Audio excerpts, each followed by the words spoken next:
ചെക്കനും പെണ്ണിനും ഒന്ന് രണ്ട് സംസാരിക്കാനുണ്ടെങ്കിൽ മൂന്നോ നാലോ ഒക്കെ സംസാരിക്കട്ടെ. ഫണ്ണ് തന്നെ പോയി സംസാരിച്ചിട്ടോ. നീ വരുന്നില്ലേ?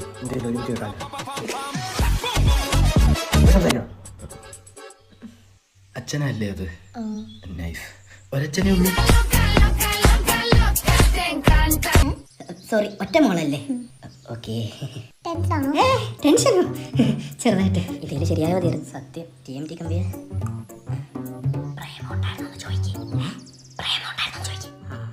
മാമുണ്ടായിരുന്നു. മാമല്ല പാപ്പം.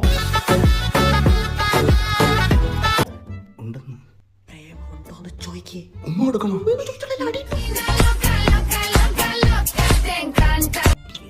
വേറെ പ്രേമൊന്നും ഇല്ലായിരുന്നോ? ഉണ്ടായിരുന്നു, പക്ഷെ അവൻ സീരിയസ് അല്ലായിരുന്നു. ഇനി സീരിയസ് ആവുകയാണെങ്കിൽ കല്യാണത്തിന് തലേന്നൊന്നും പറഞ്ഞാലല്ലേ ലോൺ എടുത്തിട്ടൊക്കെയാ കല്യാണം നടത്തുന്നത്.